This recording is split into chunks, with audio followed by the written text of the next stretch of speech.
Esa- eh, bueno, bienvenidos a la clase 17, la última clase antes de empezar con los temas de relatividad. Y bueno, empezamos con un pequeño homenaje a Paul Drude, que es una figura, en realidad la gente que hace sólidos sí lo conoce, pero fuera de algún sentido, no sería exagerado decir que Paul Drude inventó la física del sólido. Fuera de eso, de esa comunidad no es tan conocido y realmente es medio injusto porque las cosas que hizo este hombre en su vida relativamente corta fueron muy importantes y más adelante en la clase va a quedar más claro por qué lo que hizo Drude fue tan importante. Yo le subí al foro un articulito sobre una biografía de Drude por si alguien quiere enterarse más de qué fue lo que hizo esta persona. Bueno, básicamente el tema de la clase es, nosotros venimos trabajando con relaciones constitutivas muy simples, ¿no? Siempre hablamos del medio lineal, isótropo y no dispersivo, lo cual quiere decir que la polarización es simplemente lineal con el campo eléctrico, la magnetización es simplemente lineal con la inducción magnética H, y estas dos constantes, que en el sistema de unidades que estamos usando encima son adimensionales, son precisamente eso, son dos constantes que caracterizan el medio. Pero esta versión es realmente demasiado simplista y uno puede escribir una relación constitutiva más realista en la que hay un cierto efecto de memoria, o sea, el material va respondiendo al campo eléctrico con un cierto efecto de retardo, de manera tal que la polarización en un momento dado en realidad es una integral sobre todo el pasado del campo eléctrico. Y lo mismo pasa por la magnetización, o sea que la magnetización en un momento dado no depende del valor instantáneo de la inducción magnética, sino de qué fue lo que la inducción magnética estuvo haciendo hasta ese momento. Y estas relaciones constitutivas del tipo de la ecuación 2 son las que vamos a investigar en la primera mitad de la clase de hoy y después vamos a pasar a otro tema. Pero antes de empezar, les quiero hacer notar que es cierto que es obvio que las relaciones constitutivas de la ecuación 2 son mucho más generales que las de la ecuación 1, pero por otro lado, no son ni remotamente las relaciones constitutivas más generales que uno se imagina que puede llegar a tener. Para empezar, estamos discutiendo la dependencia con el tiempo, pero siguen siendo locales en el espacio, o sea, la polarización en un punto la estamos escribiendo como función solo del campo eléctrico en ese punto.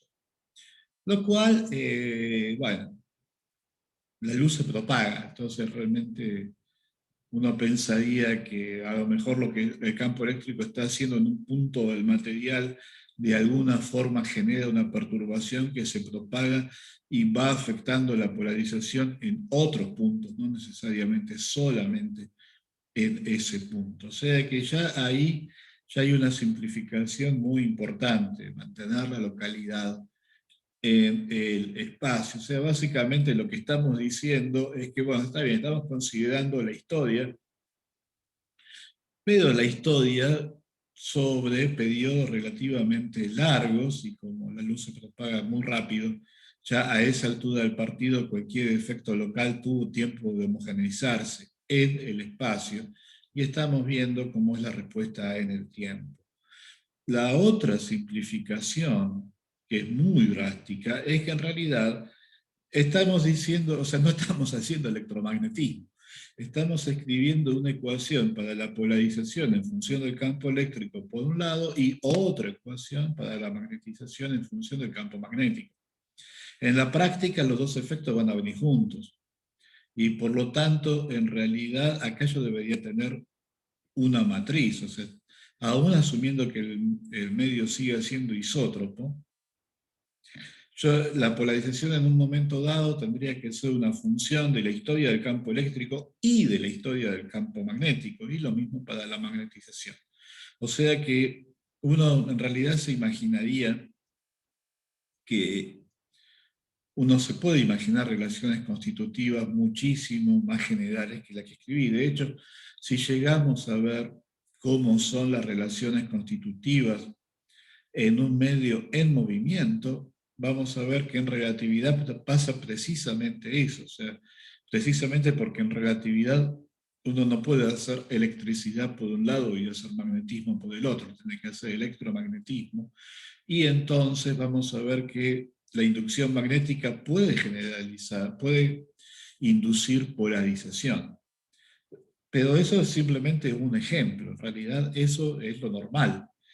Y en las ecuaciones 2 estamos haciendo la aproximación bestial de que podemos separar los dos efectos y escribir una ecuación para la polarización, por un lado, solamente función del campo eléctrico, y la magnetización, por otro, solamente función de H.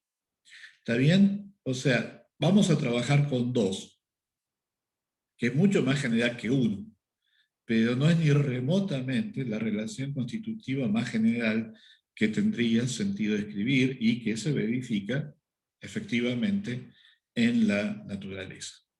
¿Está bien? ¿Se entendió esto? Y empezamos.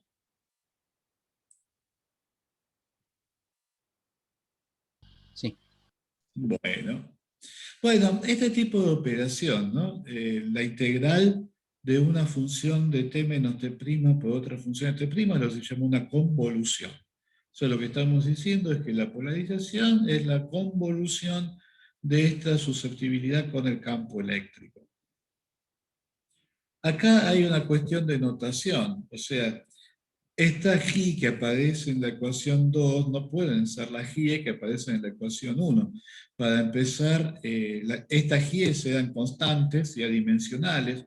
Estas G con sombrerito no son constantes, son funciones de un argumento. O sea, en este momento, o sea, G e sombrerito es una función del tiempo, que en la fórmula 2 ocurre, está devaluada en el tiempo t menos t'. Pero bueno, es una función del tiempo.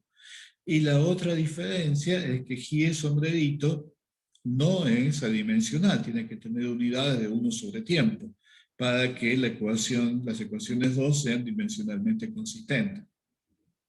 Entonces, para marcar esa diferencia es que le puse el sombrerito, aunque es obvio que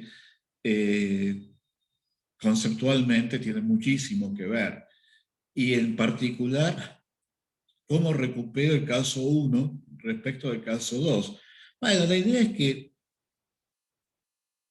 en la ecuación 2 estamos recuperando la intuición de que la polarización en un instante dado depende de la historia del campo eléctrico, pero no de la historia lejana. O sea, medio tiene un tiempo de respuesta, pero es un tiempo de respuesta razonablemente corto. Cuando el campo eléctrico no varía apreciablemente en escalas de tiempo del orden del tiempo de respuesta, entonces lo puedo aproximar por una constante.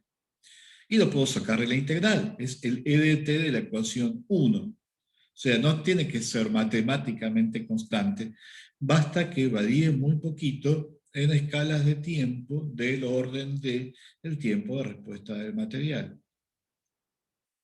Entonces, si yo saco a e de la integral, lo que me queda es una integral que puedo hacer, porque me queda simplemente la integral sobre todos los tiempos positivos de la función G sombrero.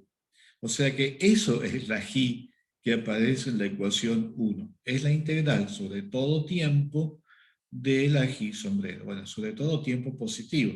Pero si yo adopto el principio de causalidad, O sea que la polarización en un instante dado depende de lo que pudo haber hecho el campo eléctrico antes de ese instante, pero no puede depender de lo que hizo el campo eléctrico después. O sea, el medio no sabe lo que va a hacer el campo eléctrico.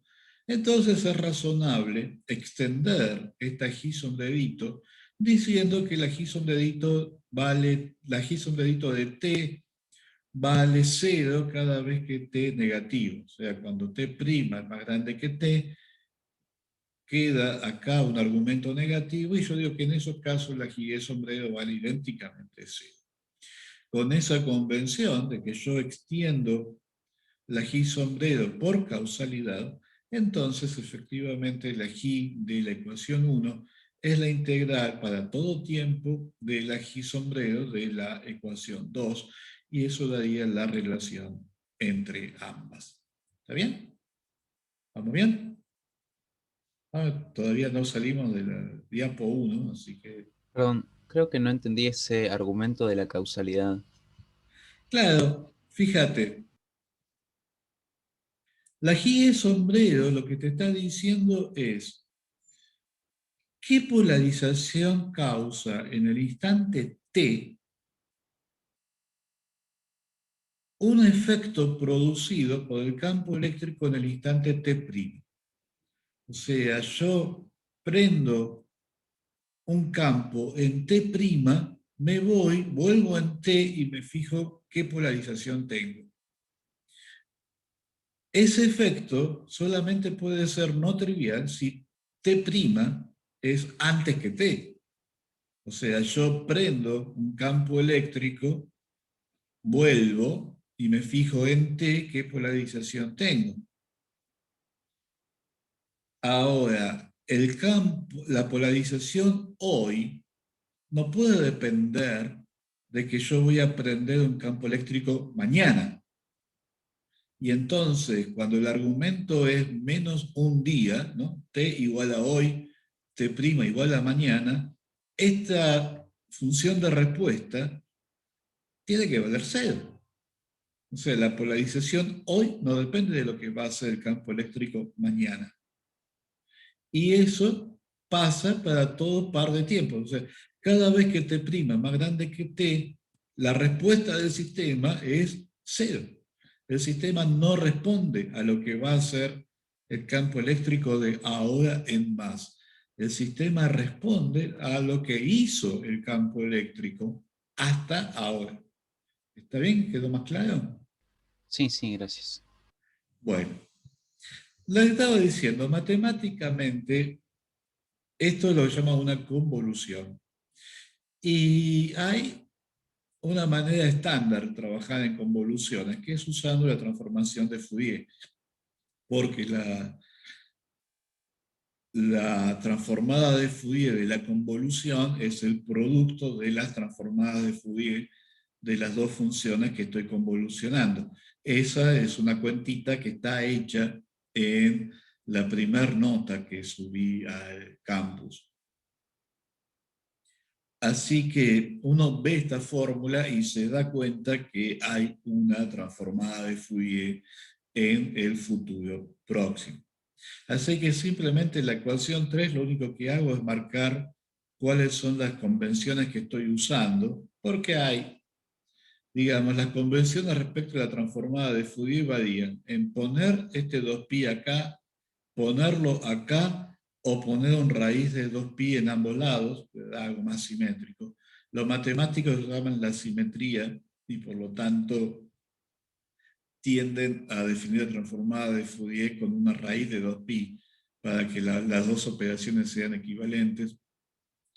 Pero yo prefiero esta convención porque esta es la definición que sale si uno define la transformada de Fourier como límite de una serie de Fourier cuando la periodicidad de la función tiende a infinito. Y sale 1 sobre 2pi, sale solito. Y la otra ambigüedad es respecto de este signo. O sea, el signo acá tiene que ser el opuesto del signo acá, pero todavía eso deja una ambigüedad. Yo acá puedo poner un menos o un más.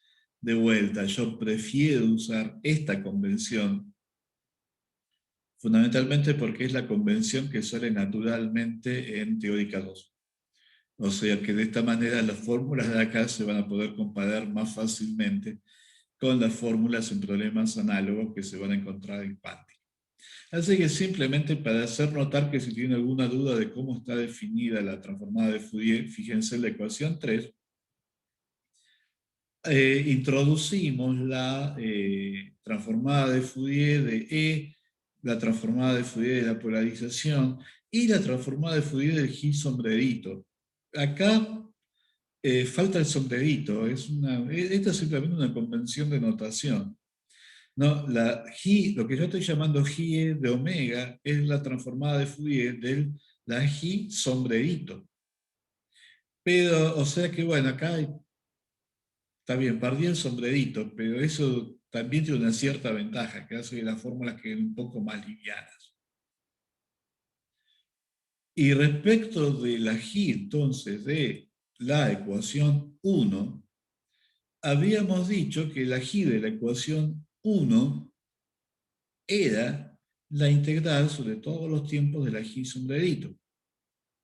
Y eso es lo que consigo si pongo omega igual a 0, porque si pongo omega igual a 0, la exponencial me queda idénticamente igual a 1 y me queda la integral de la Gi sombrerito.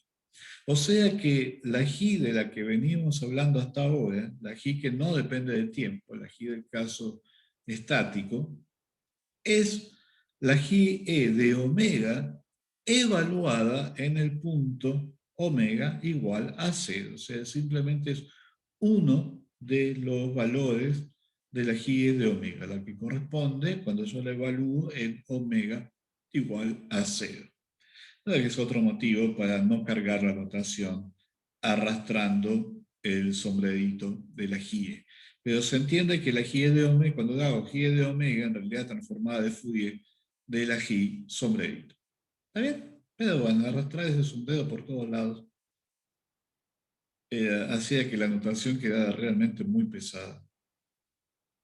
Bárbaro, ¿estamos bien con esta diapo? Finalmente uno transforma Fourier las ecuaciones 2, usa la propiedad de la transformación de Fourier de convertir convoluciones sin productos y le queda algo que es muy parecido a lo que uno está acostumbrado, solo que tiene que tener cuidado que las ecuaciones 4 valen frecuencia a frecuencia.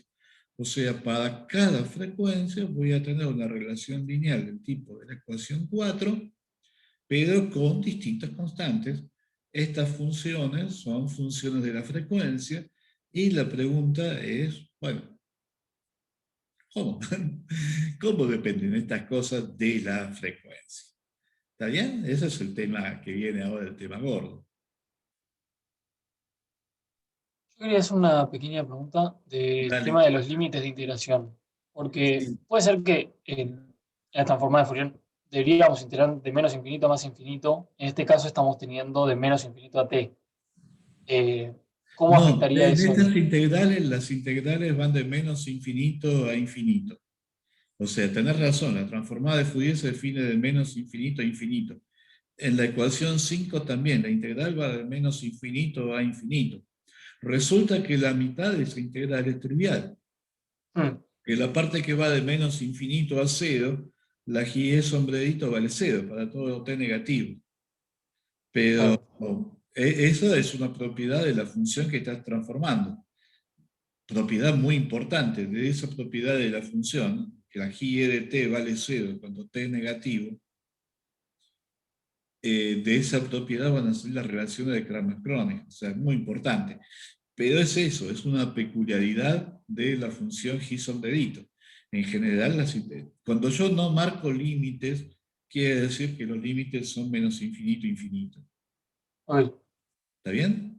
No, porque me quedaba con la ecuación 2 que el límite superior es t. Entonces, Claro, pero fíjate que si t' va de menos infinito a t menos t' es un número positivo, porque t' es siempre menor que t.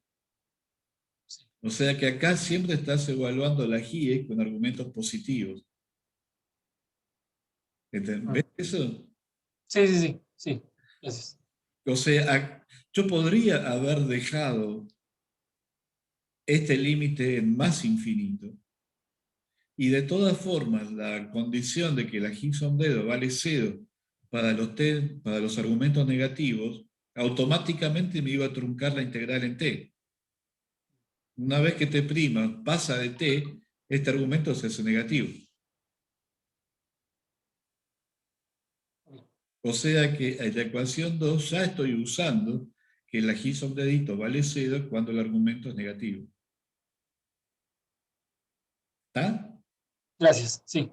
Sí, no me preocupa insistir en esto porque en algún sentido es lo más importante de toda la clase. Casi todas las propiedades realmente no triviales de la susceptibilidad vienen de esa propiedad de ser causal. Así que está bien, esto tiene que quedar claro. Bien, estábamos acá, introdujimos la transformada de Fourier. Lo no trivial es que la transformada de Fourier convierte convoluciones en productos. Si no les resulta completamente intuitivo, miren la nota que agregué al campus porque está hecha esa cuentita en detalle. Y como sigue siendo cierto que el desplazamiento es E más 4pi por la polarización y que el campo magnético es H más 4pi por la magnetización, bueno, como todo esto es lineal, ¿no? Si yo transformo Fourier miembro a miembro, me queda la transformada de D es la transformada de E más 4pi por la transformada de P, pero la transformada de P la susceptibilidad por la transformada de E. Así que saco la transformada de E factor común y me quedan ecuaciones que son muy parecidas a las que estamos acostumbrados del caso estático, pero ahora tengo una ecuación para cada frecuencia. O sea, para cada frecuencia voy a tener una constante dieléctrica y voy a tener una permeabilidad que van a ser funciones de la frecuencia y que se relacionan frecuencia a frecuencia, se relacionan con las susceptibilidades de la misma forma que en el caso estático. O sea que trabajar con las transformadas, trabajar en dominio y frecuencia, realmente hace que el problema quede muy parecido a lo que ya estábamos acostumbrados a ver en el caso estático. Y la pregunta es, bueno, ¿qué podemos decir en general acerca de cómo depende la susceptibilidad respecto de la frecuencia, que automáticamente nos van a dar cómo depende la constante dieléctrica y la permeabilidad respecto de la frecuencia? Ya sabemos que cuando una condición, cuando omega vale 0, tenemos que recuperar la constante dieléctrica y la permeabilidad del caso estático. Por supuesto, la demostración experimental de que la constante dieléctrica y la permeabilidad dependen de la frecuencia es el prisma, es la posibilidad de descomponer el espectro con un prisma. Los ángulos de refracción de distintos colores cambian porque los distintos colores corresponden a frecuencias distintas y la constante y la ley de Snell, ese n que aparece en la ley de Snell, es la raíz de epsilon y mu. O sea que si la constante, si el índice de refracción depende de la frecuencia, si el azul se refracta de una manera distinta que el rojo, bueno, eso quiere decir que el producto de la constante dieléctrica y la permeabilidad también son función de la frecuencia. O sea que estos bichos dependen de la frecuencia, dependen del color, es algo que se sabe de la noche de los tiempos. Quizás lo que no se sabía era que el color, en realidad lo que estaba indicando era la frecuencia. Eso viene con la teoría ondulatoria de la luz, o sea, con Huygens.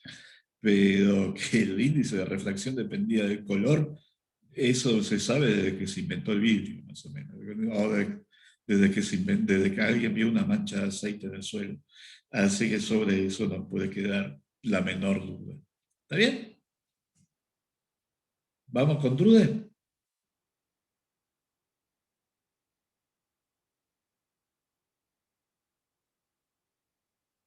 Bueno. Porque lo que hizo Drude fue precisamente hacer el primer modelo de precisamente cómo varía la constante dieléctrica de la permeabilidad con la frecuencia. Y lo importante es que lo hizo en 1900. O sea que mientras Drude estaba haciendo esto, Planck estaba inventando la mecánica cuántica para ubicarse, ¿no? Esto es lo que hace que el logro de Drude sea tan significativo, lo temprano que es.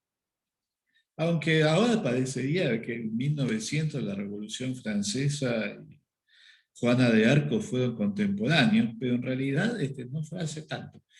Y Drude hace esto en un momento en que realmente la teoría de la constitución de la materia prácticamente estaba por inventarse. En particular, Drude va a usar tres desarrollos que en 1900 era algo nuevísimo. Por un lado, el descubrimiento del electrón, que había sido 3 años antes. Va a usar la teoría de Maxwell y va a usar la mecánica estadística de Maxwell y de Boltzmann, que son dos cosas. Acá me comí una L, perdón.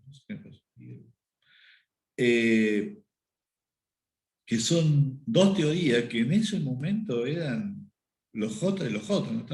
De hecho, uno de los grandes aportes de Drude es que Drude es el que realmente, con Hertz, son los que realmente introducen a Maxwell en el mundo de habla germánica, ¿no? En el mundo, lo que ahora es Alemania y Austria. Que en ese momento Maxwell básicamente solo era conocido en Inglaterra. Y va a usar también la mecánica, la teoría cinética de Maxwell y de Boltzmann, que tampoco eran para nada algo paradigmático en ese momento. Básicamente, Drude se va a imaginar al dieléctrico como una estructura en la que hay electrones, muchos. Alfa simplemente es un índice que numera cada electrón, que pueden responder al campo eléctrico. O sea, lo que siempre son los electrones los que responden, simplemente porque son mucho más livianos que los iones y por lo tanto son mucho más susceptibles, de ahí la susceptibilidad. La densidad, o sea, cada electrón está asociado con una densidad que es una delta en la posición en la que ocurre cada electrón en ese momento. Lo que nosotros llamamos la densidad es la suma de todas estas deltas sobre todos los electrones. Si el electrón se desplaza, ¿no? Pongamos que X alfa es la posición de equilibrio del electrón. Si el electrón se desplaza de esa posición de equilibrio, pero los desplazamientos son chiquitos, yo puedo hacer un desarrollo de Taylor de primer orden en los desplazamientos y obtengo la fórmula 10, que tiene la pinta de una densidad en reposo que va a estar compensada por la densidad de los iones en la red cristalina del material. Y me parece este término que efectivamente es la densidad inducida, o sea, nosotros definimos la polarización diciendo que la densidad de carga inducida por el campo eléctrico es precisamente menos la divergencia de un vector. ¿Se acuerdan el argumento de Landau de que la carga inducida tenía que ser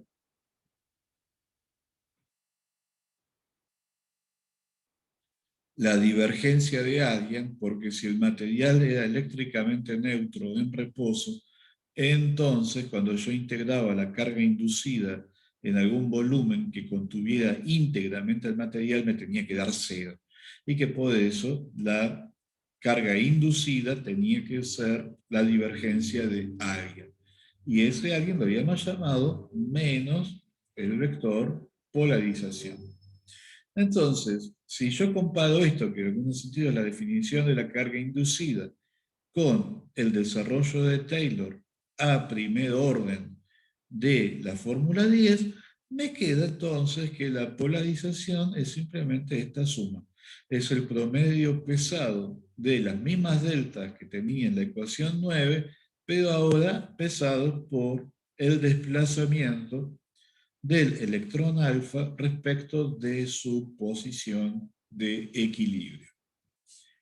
Y si yo mido la ecuación 11, bueno, acá lo único que depende del tiempo es el desplazamiento, porque las X alfa ahora son las posiciones de equilibrio del electrón alfa en el material. Y por lo tanto, cuando yo voy a transformar Fourier para poder aplicar las ecuaciones 7, lo único que puedo transformar Fourier acá es el delta de X alfa, porque estos no dependen del tiempo.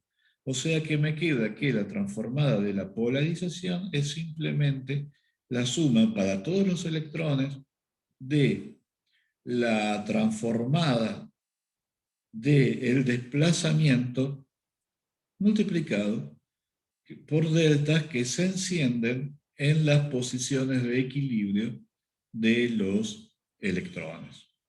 ¿Está bien?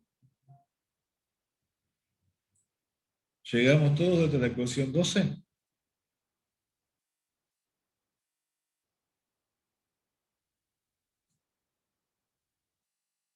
Bueno, porque ahora lo que queda ver entonces es, bueno, cómo es la transformada de Fourier, el desplazamiento del electrón. ¿Y por qué se desplaza el electrón? Bueno, se desplaza porque le metió un campo eléctrico al pobre electrón.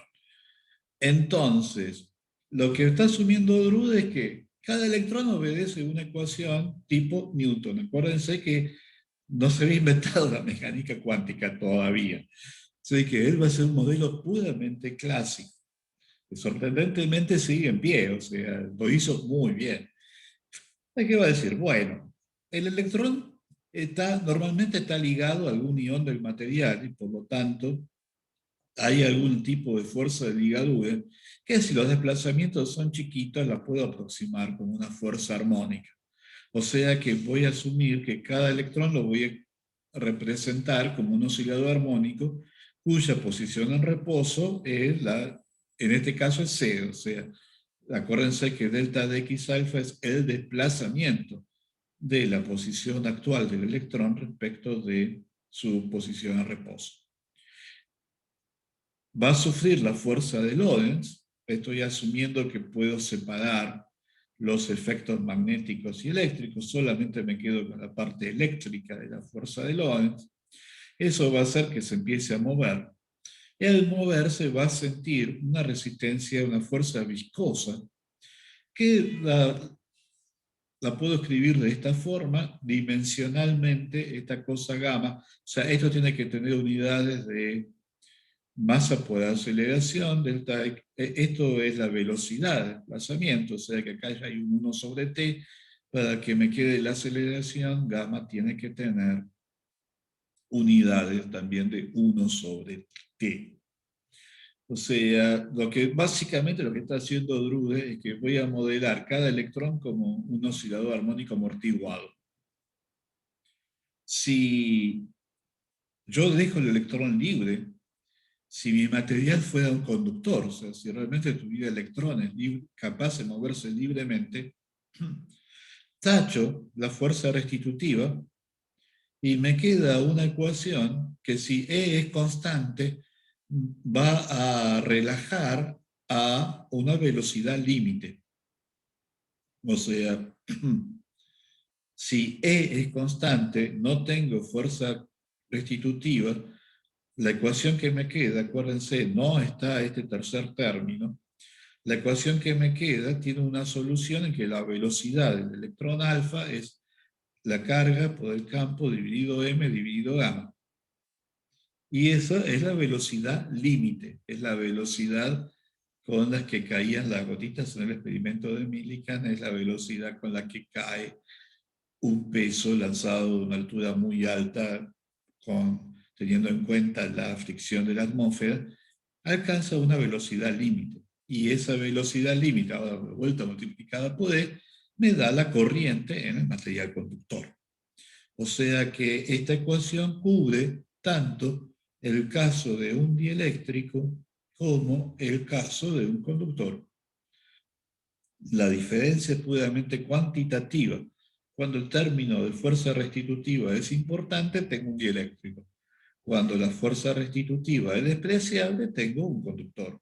Y el electrón va a poder moverse sobre longitudes que van a ser grandes respecto de la distancia entre iones. ¿Está bien? O sea, la ecuación 13 cubre los dos casos. ¿Está? ¿Se entendió esto? ¿Se entendió que cuando no tengo fuerza restitutiva, esta ecuación... O sea, ¿por qué estoy diciendo esto? ¿Ves la diferencia entre la conducción eléctrica y algo balístico? Si yo tengo un electrón y le pongo un campo eléctrico constante, nuestro entrenamiento de física 1 dice, movimiento rectilíneo acelerado. No, el movimiento no es rectilíneo y acelerado. Movimiento rectilíneo uniforme. Porque está bien, yo tengo el electrón, pero tengo una fuerza viscosa. Y porque tengo esa fuerza viscosa, voy a alcanzar una velocidad límite. Por eso, la ley de Ohm. O sea, por eso la corriente es proporcional al campo. No es que la derivada de la corriente sea proporcional al campo. O sea, si yo tuviera movimiento acelerado, lo que tendría sería que la corriente sería proporcional al potencial vector, porque el campo es la derivada respecto del tiempo del potencial vector. Eso ocurre precisamente en un superconductor, porque en un superconductor la viscosidad también es despreciable. Pero en un conductor ordinario, precisamente lo que domina es la viscosidad, y por eso tengo la ley de Ohm. ¿Está bien? ¿Se entiende? ¿Se entiende la ecuación 13?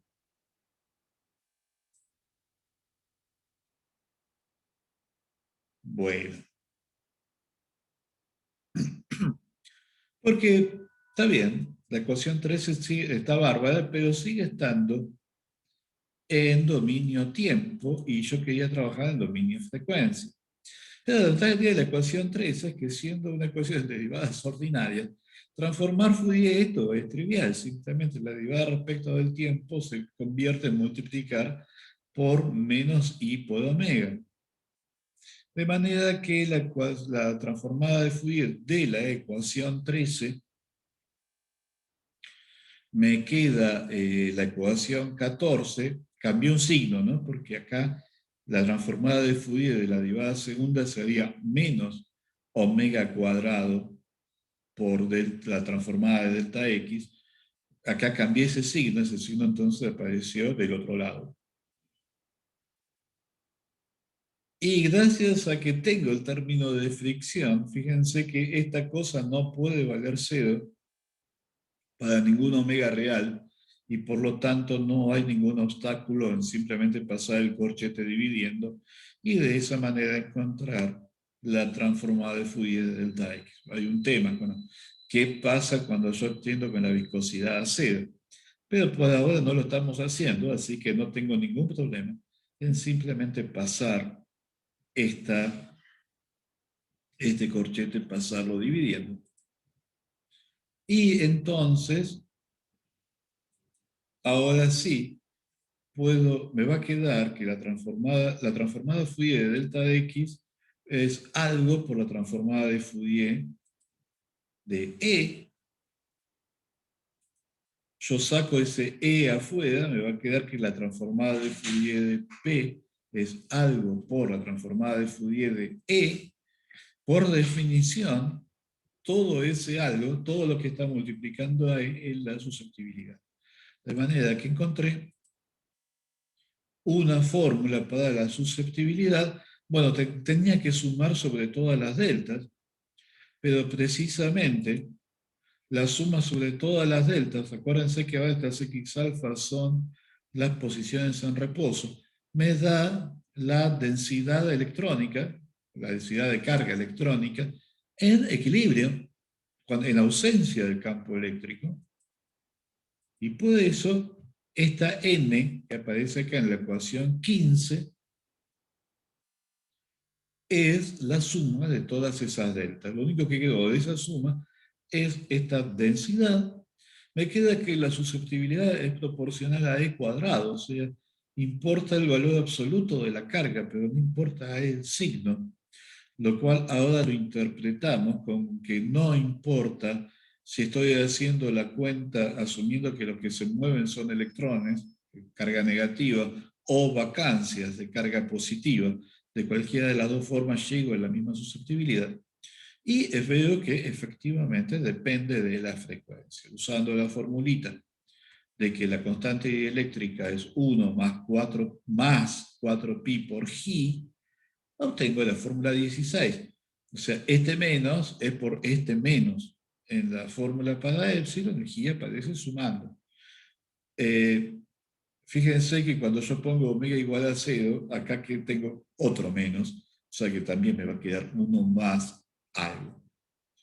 Y entonces Drude encuentra la primera propuesta de cómo depende la constante dieléctrica respecto de la frecuencia.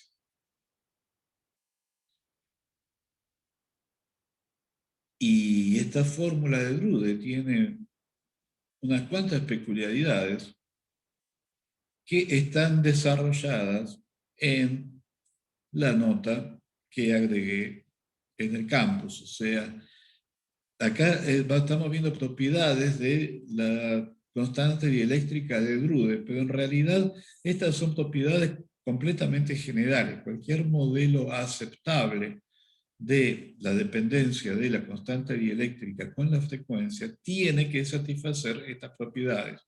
Que la parte real de la constante dieléctrica sea una función par de la frecuencia. Eso acá se ve explícitamente porque solo es función de omega cuadrado. Pero tiene que ser cierto siempre porque obviamente la parte real de epsilon, el 1 es real, o sea que es 1 más 4pi por la parte real de G. Y G es real. O sea que si yo quiero tomar la parte real de esto, bueno, la única cosa que puedo descomponer en parte real e imaginaria es la exponencial. La G sombredito es una función real. Entonces la parte real de la exponencial es el coseno de omega t, y el coseno de omega t es una función par de omega. Por eso la parte real de G tiene que ser real. La parte imaginaria va como el seno de omega t, y el seno es una función impar de omega. Por lo tanto, la parte imaginaria de G tiene que ser una función imaginaria. O sea que estas son propiedades que el modelo de Drude satisface explícitamente, pero que son completamente generales. Después que omega por la parte imaginaria tiene que ser un número no negativo, esto sí, vamos a ver de dónde sale. Y finalmente, las relaciones de Kramer-Kronig, que vienen de la propiedad de causalidad de la G sombredito. Y estas son las que no son fáciles, no son intuitivas para nada. O sea que esto, de dónde salen las relaciones de Kramer-Kronig, es algo que está desarrollado en detalle en la primera de las notas, ¿no? Propiedades.pdf, las propiedades de epsilon de omega, están desarrollados en esa primera nota que subí al campus. Por ahora, lo que a nosotros nos importa de las relaciones de Kramer-Kronig es que muestra que si yo tengo parte real de la susceptibilidad, en particular en omega igual a 0, la susceptibilidad es la susceptibilidad de toda la vida, y eso claramente tiene que ser eso distinto de 0. Si yo tengo parte real, tengo que tener parte imaginaria. O sea, puede ser que de casualidad, para algún valor de omega, como este 1 sobre G menos omega cambia de signo, bueno, puede ser que para algún valor de omega la parte en que G es más grande que omega y la parte en que G es más chico que omega se terminen compensando. Acuérdense que si los límites no están expresados, siempre van de menos infinito a infinito. O sea que puede ser que para alguna frecuencia esta integral me dé 0. En particular, para omega igual a 0, seguro que me va a dar 0, porque la parte real de G tenía que ser una función par, dividiendo por G, me queda una función impar, integro me da 0. Bueno, bárbaro. Puede ser que para frecuencias aisladas, esta integral me dé 0. Pero no me puede dar 0 para todas las frecuencias. O sea, si esto me da 0 para todo omega, quiere decir que la parte real de G es 0. Xi es una frecuencia, o sea que estas ya son transformadas de Fourier. Me olvidé de poner las omegas acá, pero ya son transformadas de Fourier. O sea,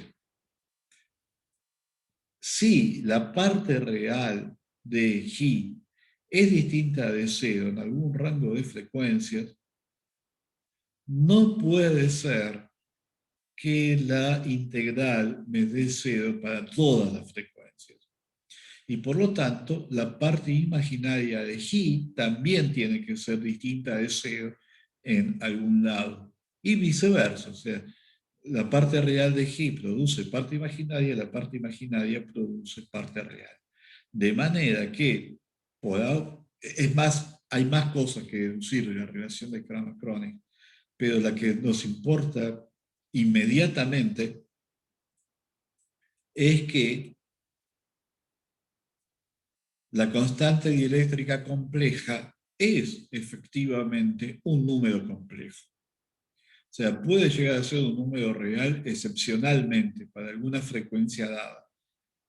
Pero en general, la susceptibilidad compleja o la constante dieléctrica compleja, y lo mismo para el caso magnético, son números complejos. Tienen parte real y tienen parte imaginaria. Eso es lo que nos importa fundamentalmente y que es una consecuencia inmediata de las relaciones de Kramer-Kronig. Si esta cosa es distinta de 0, no puede ser que estas integrales, que efectivamente exactamente qué quieren decir, está más desarrollado en esta nota que subí al campus, no puede ser que estas integrales valgan 0 cualquiera sea omega. Siempre encuentro algún valor de omega que hace que la integral, pese a que tiene cambios de signo, no se compense y me dé una parte imaginaria distinta de eso. ¿Está bien? O sea que esto lo van a entender módulo que van a tener que ir y mirar la nota que subí al campus. Pero lo que quiero que rescaten es eso, que esto demuestra que la susceptibilidad compleja es realmente un número complejo. ¿Está bien? ¿Es suficientemente verosímil como que podamos seguir?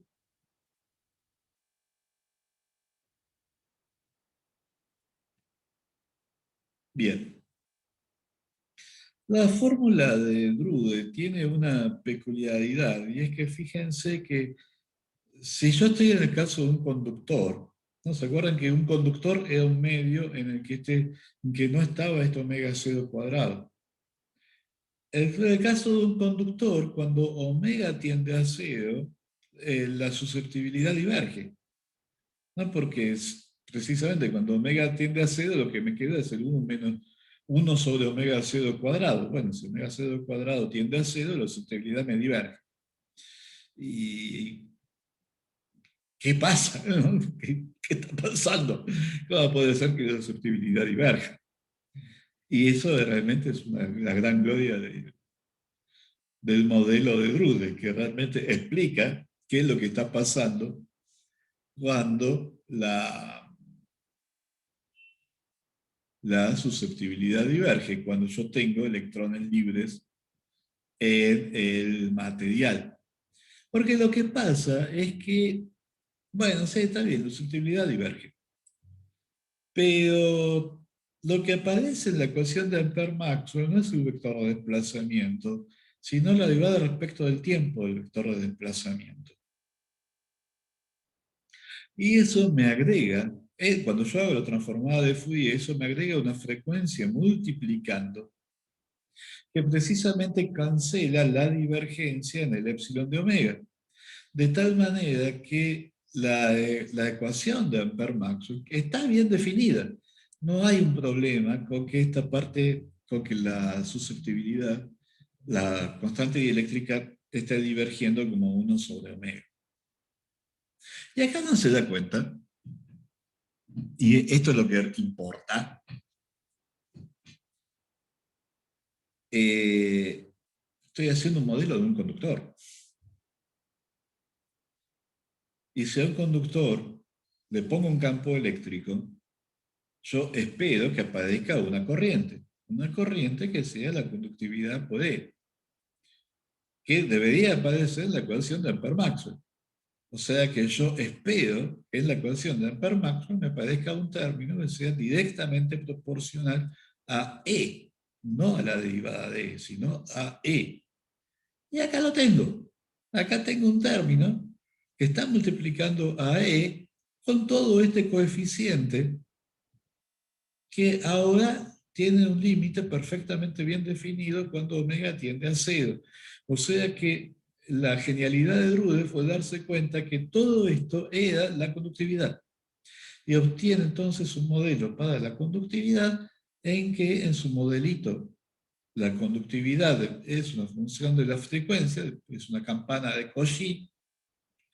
En la nota esta de propiedades está el gráfico, pero es muy sencillo, una función monótona decreciente de la frecuencia. Cuando omega tiende a 0, en la conductividad usual, de cuando uno habla de la conductividad de un cable, bueno, queda omega dividido gamma dividido gamma cuadrado, que eso da 1 sobre gamma, y me queda la formulita para la conductividad. Y acá es donde uno se acuerda que está hablando de 1900, donde todavía la teoría, la composición atómica de la materia era un tema de discusión. O sea, la materia está bien, habíamos descubierto el electrón, y los químicos ya tenían la noción de elemento y tenían la ley de Dalton de las composiciones en múltiplos sencillos, por lo cual los químicos ya estaban convencidos que la materia tenía una estructura atómica, los físicos no tanto. Y la objeción que se le hace a Drude, que es la misma objeción que se le había hecho antes a Maxwell y Boltzmann, es decir, bueno, no aprendí nada, porque yo sé lo que es la conductividad de un metal, la agarro y la mido, pero este gamma es la inversa del tiempo de respuesta del material, ¿no? Es la inversa del tiempo que tarda un electrón en este conductor en alcanzar su velocidad límite bajo la acción del campo eléctrico. No sé cuánto vale. De manera que esta fórmula no me sirve para nada, porque no la necesito, si lo sé, me lo puedo medir. Y esto fue la objeción que gente como este señor, como Mach, habían levantado contra Maxwell, contra Boltzmann y ahora contra Drude. Entonces, realmente, ¿qué es lo valioso de una ecuación del tipo de la ecuación 22? Bueno, lo valioso es que el tiempo de respuesta del material es el tiempo de respuesta del material. O sea, acá lo vimos en términos de campo eléctrico. Es el tiempo que va a tardar un electrón en alcanzar su velocidad límite. Pero cuando uno mira el material más en detalle, ¿no? Uno se imagina que, bueno, el electrón, ¿por qué el electrón tiene una viscosidad? Y porque está tratando de moverse en la dirección del campo eléctrico, pero el movimiento es randomizado porque choca con los iones del material. Claro, esto para nosotros ahora es puro sentido común. En 1900, poder ver un material de esta manera era algo completamente revolucionario. El caso es que este tiempo que tarda el electrón en alcanzar su velocidad límite, entonces es básicamente el tiempo medio entre colisiones. ¿No? Una vez que el electrón colisionó unas cuantas veces, ya está en su velocidad límite. Y ese tiempo que tarda el electrón entre colisiones también va a ser significativo en otro tipo de fenómenos de transporte. O sea, si yo en vez de imponer un campo eléctrico al material, le impongo un gradiente de temperatura, también como la temperatura es esencialmente la velocidad cinética media de los electrones, si yo imponer un gradiente de temperatura, si acá está más caliente que acá, quiere decir que estos electrones se mueven más rápido que estos. Y entonces voy a tener un flujo neto de partículas de la zona más caliente a la zona más fría, que macroscópicamente yo lo voy a registrar como un flujo de calor. Y el flujo de calor va a ser proporcional a la diferencia de temperaturas, y la constante de proporcionalidad es la conductividad térmica. O sea, no la conductividad eléctrica de la que estamos hablando hasta ahora, sino la conductividad térmica. Y lo que se va a oponer, el motivo por el cual la conductividad térmica es finita, es otra vez porque tengo este efecto de las colisiones de los electrones con los iones. Entonces, el mismo gamma va a aparecer, el mismo gamma que yo me había encontrado en la conductividad eléctrica, va a aparecer en la conductividad térmica. Y eso me va a permitir relacionar las dos entre sí. O sea, son dos cosas que yo puedo medir, pero que macroscópicamente no tengo ningún motivo para pensar que hay alguna relación entre una y la otra. Son dos propiedades distintas. Una es la respuesta del material cuando yo le impongo un campo eléctrico, la otra es la respuesta del material cuando yo le impongo un gradiente de temperatura. No tiene absolutamente nada que ver entre sí. Ahora veo que no, que están conectadas, porque las propiedades microscópicas que están operando en uno y en otro caso son las mismas. Y eso me permite relacionarlas. Y cuando yo las relaciono, encuentro lo que se conoce como la ley de Wiedemann-Franz, que dice que la conductividad térmica y la conductividad eléctrica a una misma temperatura son directamente proporcionales. Ley que se conocía desde 50 años antes. De hecho, Wiedemann era el director del instituto en el que estaba trabajando Drude cuando desarrolló el modelo de Drude. O sea que esta ley había sido el gran descubrimiento de la vida de Wiedemann, era un resultado completamente empírico. La gente sabía que esto de la ecuación 25 es cierta, no se sabía por qué. Y el modelo de Drude entonces da la explicación de la ley de Wiedemann, lo cual siempre fue considerado el gran éxito del modelo. El modelo de Drude está tan bien hecho que de hecho sobrevivió a la mecánica cuántica. El problema del modelo de Drude es que de vuelta, ¿no? El gamma, 1 sobre gamma es el tiempo medio entre colisiones. Si uno hace realmente un modelo clásico del material, ese tiempo entre colisiones le da extremadamente chiquito. O sea, los iones son grandes, vistos desde el electrón. O sea, lo que el modelo no puede explicar es cómo es que el electrón pasa de largo de los iones como si no los viera. Cuando el tal ion ahí es enorme y el electrón pasa como que no lo ve. Bueno, el motivo es el principio de Pauli, es un principio estrictamente cuántico. El electrón pasa de largo porque si chocara tendría que ir a parar a otro estado que ya está ocupado por un electrón. Entonces, por el principio de Pauli, el electrón sigue de largo simplemente porque no tiene a dónde ir, no tiene ningún casillero libre en el que se pudiera meter en caso de colisionar con un ion, lo cual hace que en el modelo cuántico los tiempos entre colisiones sean mucho más grandes que en el modelo clásico, y eso quiere decir que el gamma es mucho más chico y con un gamma mucho más chico, eso me da una conductividad mucho más grande. O sea, el modelo de Drude clásico funciona, pero prácticamente las conductividades que usted dice son órdenes de magnitud por debajo de la conductividad de metal ordinario como cobre. Para poder entender el valor cuantitativo de la conductividad de los metales, hace falta la mecánica cuántica, fundamentalmente el principio de Pauli. Pero aparte de eso, bueno, el modelo de Drude sigue funcionando maravillosamente bien. Por supuesto, tampoco podía tener una noción de estructura de bandas, porque eso también viene del modelo de Bloch de una partícula en un potencial periódico. Pero de todas formas, el modelo de Drude funciona maravillosamente bien. Y es increíble que este hombre estaba usando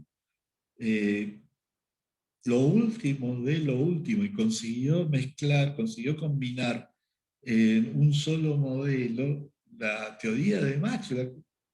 Hertz acababa de demostrar la existencia de ondas electromagnéticas. Esto es algo nuevísimo. La teoría de Maxwell, la teoría cinética, 5 años más tarde que esto, Einstein está trabajando en movimiento browniano tratando de entender la teoría cinética. O sea, esto era lo último de lo último, y Drude consigue combinar todas estas cosas, más el descubrimiento del electrón 3 años antes, y hacer el primer, de hecho, inventar la física del estado sólido. ¿Está bien? Esta parte la hice muy rápido, Tengo pero... una pregunta. A ver, dale. O sea, yo agarro el término, o sea, del segundo renglón ahí en las ecuaciones, en la parte del rotor en las frecuencias. Yo agarro el término que Sí. tiene la parte imaginaria y digo, bueno, relaciono esto con la conductividad. Y el otro término, entonces, que El otro término es... es el término habitual, o sea, a esto la parte real lo asocias con lo que venías llamando la constante dieléctrica, y por lo tanto esto sigue siendo la constante dieléctrica puede tener el desplazamiento, y esto sigue siendo entonces la derivada del desplazamiento respecto del tiempo. O sea, dijiste, bueno, lo que yo venía llamando la constante dieléctrica, eso lo voy a asociar con la parte real. Y la parte imaginaria, lo que es nuevo, que fíjate que este término, o sea, vos acá tenés esta I, viene de hacer la derivada en dominio y frecuencia, ¿no? La derivada respecto al tiempo te baja un menos I omega. Pero este segundo término es completamente real, porque esta I se va con el I de que epsilon es real más hipo imaginaria. O sea que acá tenés este término que es imaginario, lo asociás con el término, con la corriente de desplazamiento habitual de la ecuación de Ampère-Maxwell, y lo nuevo lo asociás con la conductividad. Ok. Dicho eso, es cierto, en dominio frecuencia o en el problema dinámico, lo que esto está diciendo es que no hay una distinción profunda entre conductividad y constante dieléctrica. La conductividad es simplemente un nombre para la parte imaginaria de la constante dieléctrica multiplicada por la frecuencia. Pero que en el concepto es la susceptibilidad compleja. Y que después uno, si quiere ponerle un nombre a la parte imaginaria de la susceptibilidad compleja, está muy bien. Pero es simplemente eso, es ponerle un nombre. Y la relación de Kramer-Kronig nos dice además que hay una relación muy estrecha entre la parte real y la parte imaginaria. No puedo hacer cualquier cosa, no puedo modificar una de las otras, una independientemente de la otra. Porque si hago eso, corro un riesgo muy grande de romper la condición de causalidad. Y eso sí que es inaceptable. O sea, un material que responda ahora a lo que el campo eléctrico va a hacer mañana, y eso sería difícil de aceptar. ¿Está bien? Sí. Perdón, no te escuché bien. ¿Qué es lo que puede llegar a romper la causalidad? O sea, ¿qué es con lo que hay que tener Y cuidado? cuando yo hago este juego de considerar por un lado la parte real y la parte imaginaria, está bien, lo puedo hacer, pero hasta cierto punto. Porque la parte real y la parte imaginaria tienen que estar relacionadas a través de Kramer-Kronig. Ah, está bien. Es decir, si yo puedo hacer un modelo de cuánto vale la conductividad, y eso me dice cuánto vale la parte imaginaria. Bueno, ahora no puedo decir, y además la parte real vale tal otra. No, una vez que sé cuánto vale la parte imaginaria, la parte real me la da Kramer-Kronig. Listo, no puedo, perdí todo grado de libertad. Y después para la ecuación de conductividad a la que llego, me interesa el límite cuando omega tiende a cero, porque cuando omega tiende a cero es cuando yo recupero en realidad las susceptibilidades usuales, ¿no? Y estoy como en el Claro, problema usual en el que no tengo todo el tema este de la exactamente. memoria. Sí, Ok, sí. listo. Eh, Gracias. eh, bueno, último detalle. Si yo voy a asociar esto con la conductividad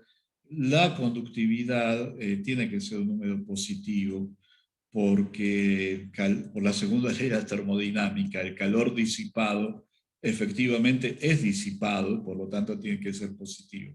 Y eso me lleva, perdón, me pasé, y eso me lleva, entonces la condición de que la conductividad tiene que ser positiva, me lleva a que la parte imaginaria, omega por la parte imaginaria, acuérdense que la parte imaginaria de epsilon o de g era una función impar.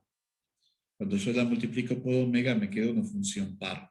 Bueno, esa función par tiene que ser una función positiva para que el calor disipado sea positivo y que por lo tanto la entropía que es Q sobre, la variación de entropía que es Q sobre T también sea positivo, o sea, para que valga la segunda ley de la termodinámica. O sea que esta es una de las propiedades que habíamos visto. ¿Está bien? ¿Alguna otra pregunta sobre todo esto?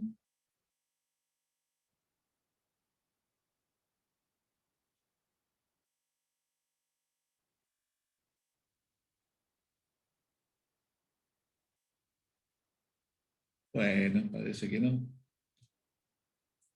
Así que terminamos con este tema. Obviamente habría muchísimo más para decir, pero nosotros lo vamos a dejar. Y vamos a pasar a un tema, es un tema nuevo. Este tema no está en la diapos del año pasado, que es el tema de metamateriales, que es la posibilidad, ¿no? Ahora que sabemos que la constante dieléctrica en realidad no es una constante, sino que es función de la frecuencia, y que para colmo es una función compleja de la frecuencia. Los metamateriales es dar vuelta a esa relación, es diseñar un material para que la constante dieléctrica y la permeabilidad magnética tomen valores elegidos a propósito, al menos en algún rango de frecuencias. O sea, usar esta propiedad que tiene la constante dieléctrica de ser función de la frecuencia para diseñar un material que en algún rango de frecuencias tiene una constante dieléctrica que nos interese por algún motivo particular. Y en particular, nosotros habíamos visto que se deducía de la termodinámica que la constante dieléctrica de un medio no solo tenía que ser positiva, sino que de hecho tenía que ser más grande que 1, que su susceptibilidad tenía que ser positiva. Pero ahora en dominio frecuencia, la constante dieléctrica no es más un número real, es un número estrictamente complejo. Y entonces podría pasar que yo me puedo fabricar un material. Obviamente no va a ser un material natural, pero yo lo puedo fabricar, que en algún rango de frecuencias tenga una constante dieléctrica, un epsilon y un mu negativos. Y obviamente un material de esa característica va a tener una serie de propiedades muy poco frecuentes, una serie de propiedades completamente paradójicas, y eso tiene interés respecto de aplicaciones concretas. Entonces, lo que te voy a proponer se está haciendo un poquito tarde, pero yo creo que nos va a alcanzar el tiempo, porque la idea es no meterse con ninguna profundidad, es simplemente mencionar un poquito cuáles son las posibilidades. Así que les propondría que hagamos el recreo y cuando volvemos hacemos un flash de qué es este tema de los metamateriales. O sea, nos va a quedar 20 minutos para hablar un poquito de qué es un metamaterial. ¿Está bien? ¿Les parece bien?